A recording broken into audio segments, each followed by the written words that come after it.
do weird things that cause my credit card company to get very concerned. Like I buy gasoline in Los Angeles, and a day later I buy gasoline in Washington. So of course their computers flip out. And you'd think what they do is send me an email, but they don't. They either call me, usually at the worst possible time, or if they're too lazy to do that, they freeze the account and force me to call them. Is this entirely because they're not handling it right, or is there something in our statutes that we could do to facilitate or prod credit card companies to check with their cardholders by email rather than by telephone? Congressman, great question. I've had some interesting experience with cards myself, personally. So you engage in similar unusual activity? Well, I'm not admitting to unusual activities. I'm sorry, but anyhow, as to the cards, I think another guy going to Iowa. Yeah. No, I think the concern that you raise is a good one, but it is being addressed in real time by technology. The controls that you can now set on many cards, and it's advancing by the day and the month, are getting really good. So, for example, on one card that I have, I can get a text or email alert if it goes over a certain amount, any transaction. I can get a text or email alert if it goes over a certain number of transactions per month. I can get a text or email alert if it goes over a certain amount. And soon, I think I'm going to be able to get an alert if... I'm not looking for more alerts. I'm simply looking for them to contact me by email rather than by phone, or rather than by freezing my account without telling me about it. Short answer is I think if you can't, many cards already do or will soon offer you the chance to be in the driver's seat as to exactly how you want to get that message. I'm sure your members are aware of email. I mean, we're here talking about how to upgrade to technology, and I'm hoping that email is... If you can't, I can recommend a card that will get it to you. Yeah, but not with the United Airlines miles.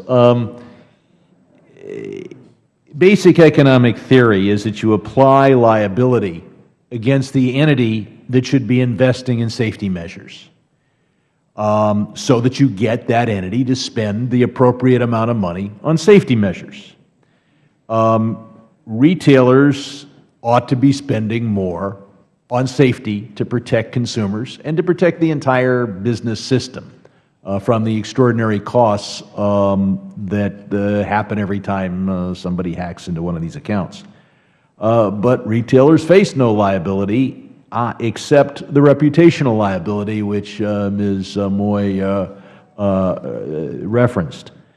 But then we have these less known about data breaches where the media doesn't know or barely reports to the general public some of the data breaches. Is it problematic that consumers at some stores may have their data hacked, but they never hear about it? And does this mean that the merchant that has mishandled data faces no liability and no reputational risk? Ms. Moy, in order to have that reputational risk, do we have to do more to make sure that every data breach is known by the public? Yes, I think we do, and I think that there are a couple ways to do that. And one is to make sure, as I've mentioned multiple times, that the bill is written in such a way that it covers classes of information that entities may hold that consumers consider personal, that they would want to be notified about, but currently might not be notified about. So, for example, email address and password. That's one that a lot of retailers hold. It's one that that could be breached. If my email address and my password are breached, I would certainly like to know about it. And another thing that could be done is, again, sorry to be a broken record, but providing state AGs with the authority to enforce is really important, because they will help work to make sure that these breaches are notified. And in particular, many states have a threshold for notification of state AGs and for consumer reporting agencies that's much lower than what we've seen in a lot of federal legislation. So in a lot of the federal bills that we've seen proposed the threshold would be 10,000 affected consumers. Many states have a threshold of 1,000, for example. And I believe that just a couple months ago, the Massachusetts State AG's office appeared at another hearing on breach notification and data security, and they said that the average breach, the size of the average breach was about 74 consumers. So it's really important that we have state AGs working to ensure that consumers are notified. Congressman, if I could just jump in on that. Yeah, I'll add another question and let you jump in on both. We're proposing federal legislation.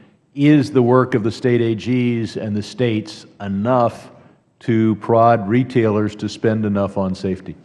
So to your question about liability, retailers face considerable liability. Obviously, there's reputational harm. You cited that. But under the enforcement available through the FTC's current authority and what we've endorsed for stronger authorities, and at the state level, there's enforcement liability and the prospects of consent decrees that could allow the FTC to take up residence in a business for 20 years. I'll see if the governor can just chime in.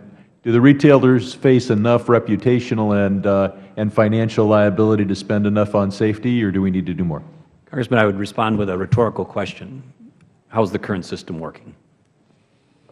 Not so good. The Verizon report, which is the gold standard for reporting on data breaches, says there was 2,100 breaches last year. 277 were financial institutions, 166 were merchants. There is 1,000 times more merchants. So the standards that are applied to the financial industry are not perfect. Time of the gentleman.